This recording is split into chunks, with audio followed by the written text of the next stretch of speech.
लगातार बढ़ रहे डीजल व पेट्रोल के दामों में वृद्धि को लेकर समाजवादी पार्टी व कांग्रेसियों ने विरोध प्रदर्शन कर अयोध्या सिटी मजिस्ट्रेट को ज्ञापन सौंपा और कहा है कि लगातार जिस तरह से डीजल पेट्रोल के दाम बढ़ रहे हैं, इससे आम जनता त्रस्त है। किसानों को खेत की रोपाई में दिक्कतों का सामना करना पड़ेगा, ट्रांसपोर्टिंग में इजाफा होगा जिससे आम जनमानस को इसका नुकसान उठाना पड़ेगा। एक तरफ कोरोना महामारी को लेकर लॉकडाउन की वजह से सारे कारोबार ठप पड़े हैं, उस पर सरकार लगातार तेलों के दाम बढ़ा रही है, जो कि बहुत निंदनीय है। महंगाई चरम पर है, भ्रष्टाचार का बोलबाला है, कानून व्यवस्था पूरी तरह से ध्वस्त हो चुकी है, सरकार अपने कार्यों में पूरी तरह से विफल है। तो वहीं दूसरी ओर समाजवादी पार्टी महानगर सचिव मीसम ने कहा कि इस बार जनता प्रदेश सरकार को जवाब देगी। जो रवैया इस वक्त बीजेपी सरकार अपना रही है, 2022 के चुनाव में जनता उखाड़ फेंकने का काम करेगी। सरकार दावे तो बड़े बड़े करती है, मगर उसे पूरा नहीं करती। केंद्र सरकार तानाशाही रवैया अपना रही है, उसको किसी से भी कोई हमदर्दी नहीं है, ना किसान से उसको कोई हमदर्दी है, ना आम जनमानस से उसको कोई हमदर्दी है, ना मध्यम वर्गीय परिवार से उसको संबंधी है। पूंजीपतियों की ये पार्टी हो चुकी है। आज किसान, आम जनता सब परेशान है। पेट्रोल डीजल के जो दाम बढ़े हैं, मेरे ख्याल से इतिहास में पहली बार पेट्रोल से ज़्यादा डीजल का दाम हो गया। अभी धान की रोपाई होनी है, धान लगना है, किसान को डीजल की ज़रूरत है। डीजल सबसे ज़्यादा अगर देखा जाए तो इस समय किसान परेशान है। जब उनके पास कोई सुविधा ही नहीं होगी, जब इतना उसकी कमर पहले ही लॉकडाउन ने तोड़ दिया है, उसके पास पैसे हैं नहीं, अपने खाने को पैसा है नहीं, अगर उसको धान की रोपाई करनी होगी तो कहाँ से वो इंतज़ाम करेगा। लेकिन इसको केंद्र सरकार को इससे कोई मतलब नहीं है, वो अपनी तानाशाही रवैया अपना रही है। सभी परेशान हैं, इसलिए वो भी परेशान है। जब तक कि ये सरकार जाएगी नहीं, 2022 में इनको सबक यही जनता सिखा देगी। माननीय राष्ट्रीय अध्यक्ष अखिलेश यादव जी का परचम लहराएगा, तभी हर तरफ खुशहाली आएगी।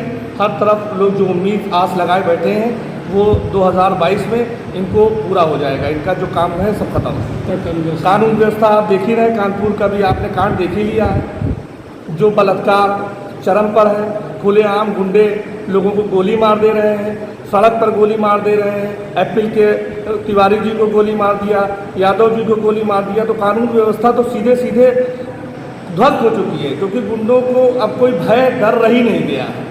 वो मैदान में निकल चुके हैं, जनता एकदम त्रस्त हो चुकी है। जिस से लगातार पेट्रोल डीजल की वृद्धि हो रही है, क्या लगता है जनता पर इससे कितना असर पड़ेगा? देखिए, जो सरकार है ये पूरी तरीके से तानाशाही रवैया अपना करके जनता के ऊपर बोझ डालने का काम कर रही है। आज पूरे इतिहास के अंदर जब से हमारा देश आज़ाद हुआ है, पहली बार जो है पेट्रोल डीजल के पार गया है। मसलन ये है कि ये सरकार जनता के खिलाफ है। ये जनता के बुनियादी सवालों से ध्यान हटाने के लिए तमाम नए नए हथकंडे अपना रही है। इसलिए सरकार बिल्कुल जन विरोधी सरकार है और इस सरकार के अंदर कोई मानवता नहीं है। ये सरकार बिल्कुल जनता को मार देना चाहती है। आज आप देखिए पूरे देश के अंदर की आज़ादी के बाद बहुत सरकारें रही हैं, लेकिन इस तरीके से डीजल और पेट्रोल के दामों में वृद्धि नहीं हुई है। खासतौर पर डीजल में बड़े पैमाने पे वृद्धि की गई है। हम जनवादी नौजवान सभा के लोग इसका बड़ा विरोध करते हैं। राष्ट्रीय स्तर पे हमारा काल है और हम केंद्र सरकार से मांग करते हैं कि आप तो जन विरोधी नीतियाँ लागू करके जो जनता के ऊपर ये बोझ, महंगाई का बोझ लाद रहे उसको वापस लो, ताकि इस जनता को राहत मिल सके। क्योंकि हमारे देश के अंदर, पूरे विश्व के अंदर कोरोना महामारी फैली है और आप इस महामारी में स्कोर निंदनीय है। हमको लगता है कि सरकार सिर्फ अपने एजेंडे को लागू करके देश की आवाम को गुमराह करके वो अपना चुनावी हथकंडा बना करके देश के अंदर काम कर रही है। और देश का जो आवाम है, जो गरीब है, जो मजदूर है, जो छात्र है, नौजवान है, वो भुखमरी के कगार पे है। इसमें इस तरफ ध्यान सरकार का नहीं जा रहा है, रोजगार की तरफ नहीं जा रहा है, शिक्षा की तरफ नहीं जा रहा है।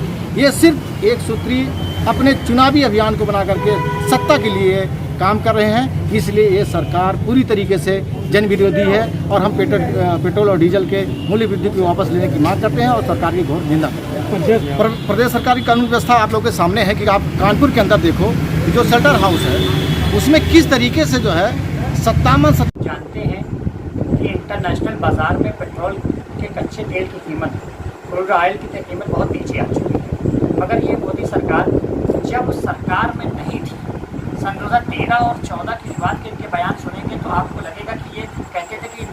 किसानों को, गरीबों को ठगा जा रहा है। ठीक है, इससे किसानों को जो आप कह रहे हैं कि सबसे बड़ा नुकसान, किसानों को नुकसान ये है कि किसान उसकी जुताई और बुताई नहीं कर पाएगा। किसान भाड़ा इसका महंगा हो जाएगा, जब जो है डीजल पेट्रोल महंगा हो जाएगा तो सब्जियां और सामान उसके महंगे हो जाएंगे। ये लॉकडाउन की वजह से वैसे भी सामान नहीं बिका है और बिकने की नौबत है।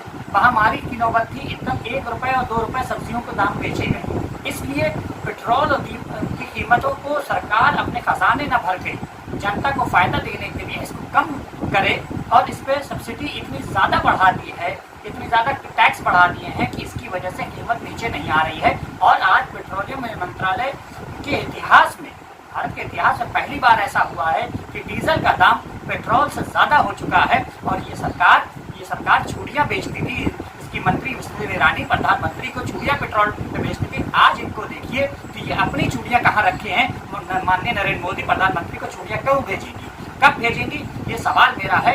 इस सवाल का जवाब देना होगा।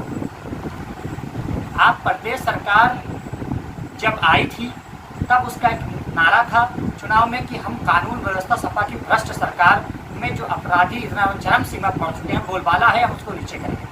आज आप देख लीजिए फर्जी इनकाउंटर के नाम पर कितने लोगों को मारा गया है। आप दूसरी तरफ देख लीजिए कि रोज आए दिन बच्चियों के साथ गंदी हरकतें हो रही। माननीय हमारे नेता यूपी के प्रभारी प्रियंका गांधी जी ने